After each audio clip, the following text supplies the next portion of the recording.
Welcome back to What's Real. The first interview of this Sundance and Slamdance coverage is going to be with the next generation motion picture studio, Ryot. I have the head of emergent development and two directors of a couple projects, Ryot projects. How are you guys? Doing well, doing well. How are you? I would say Jake, Asad, Peter. Yep. You guys, Peter and Asad, directors of two amazing projects. We're going to see clips on. I'm very excited. And Jake, yep. head of immersion. First, I want to start with you. Sure. You are head of immersion at Ryot. Who is Ryot? So Ryot is the content innovation studio of Verizon. We do a wide range of projects, kind of ranging from, in our past, doing short-form documentary to kind of full-form features, as well as a lot of emerging technology pieces, kind of ranging from augmented reality to virtual reality, 360 video, more than 200 projects to date, so it's a very wide range. Okay, now some films that we're talking about today, virtual reality, augmented reality, what are the differences and what do they mean? Yeah, so I think it's very much a gradient of immersion. In a nutshell, you basically have virtual reality, which is replacing your physical world with a digital layer, versus augmented reality, which is actually adding a layer to your physical world that is completely digital. Okay, this is totally abstract, so I want to pull up the clips pretty soon here. One other question I wanted to ask you, though, Jake, is when it comes to filmmaking and storytelling, immersion, interactive, I mean, what do those words mean? It's changing every day. I think it's basically changing with the technology. I feel like every 9 months there's a new headset, there's a new platform. All of these are kind of consistently letting the medium evolve. It's really what's exciting and fun about the project. We kind of have two great directors here doing work with everything from mobile AR to projection mapping, the new Magic Leap headset. So the definition is really hard to pin down. Definitely. Okay, you said headset. Do the viewing experience require gear? They require very different technologies. Okay. Asad's project is working on the Magic Leap headset, which is an augmented reality headset. Peter's project is working with a combination of projection mapping and mobile AR. Cool. Okay, I'm looking forward to seeing the trailer because this is all like over my head. Asad, let's start with you. You're the director of A Jester's Tale. Can you give me a brief synopsis of your film, your project? So I think, I don't know if I'm ready to start getting into the plot yet in a way, but essentially what we're trying to do with it is that it's kind of advertised as a bedtime story of sorts. But it gets dark relatively quickly, and it's probably not appropriate for kids. Okay, okay.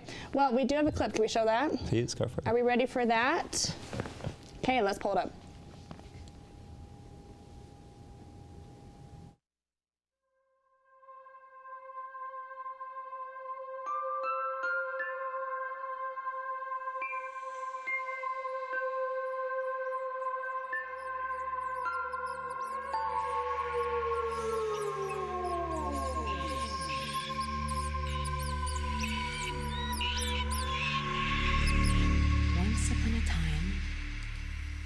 There was a strange jester. Okay, that was vague, Asad. That was very vague. Yeah, it was probably as vague as my synopsis.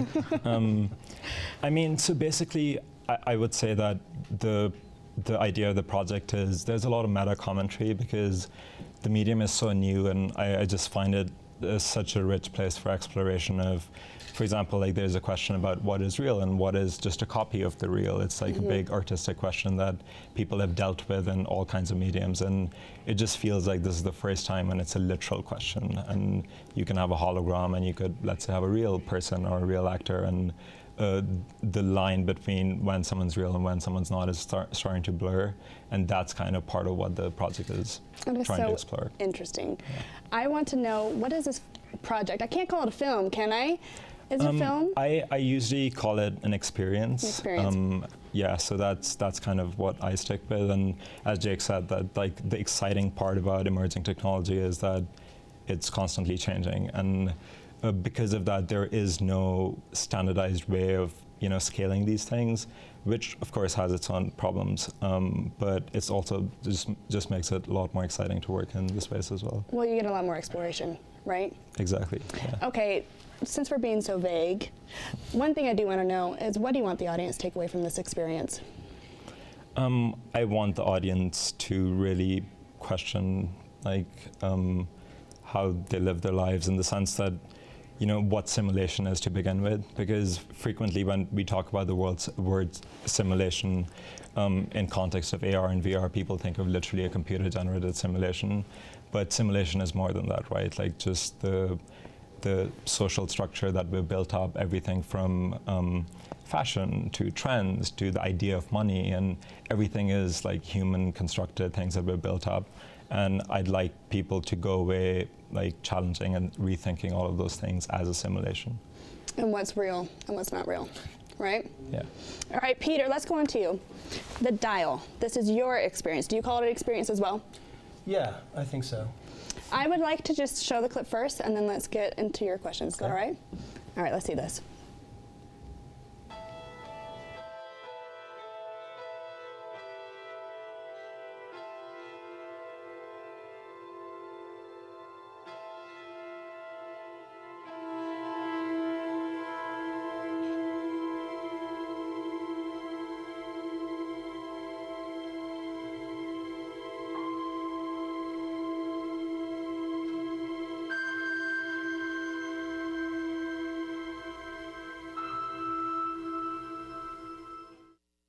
Okay, I like how that kind of gives you like directions. You know, move forward, time moves forward, move back, it rewinds. This sounds like a really active experience. I mean, you're not just standing, you're not just sitting. Tell me more about this. It is. It's interactive, and it has a sort of unique kinematic system, so your body is really engaged. I feel like in AR, there's a couple things I'm really excited about. One is that because you're able to see your actual physical reality, you're able to engage with other participants in a drama like this. So we see physical signals and verbal cues between audience members as like part of their excitement. We hear people go, oh, and point and like follow each other's lead through the story. And you can see it the whole time. You can see it the whole time, and our installation is built inside of a glowing cube that changes color along with the seasons in the story. Wow. And there's a strip in the center of the cube that allows audience members who are in the exhibition space to see other people engaging with the story before they would go inside. So you have several layers of experience with the drama as it unfolds. Okay, this takes so much creativity. How did you even come up with this idea?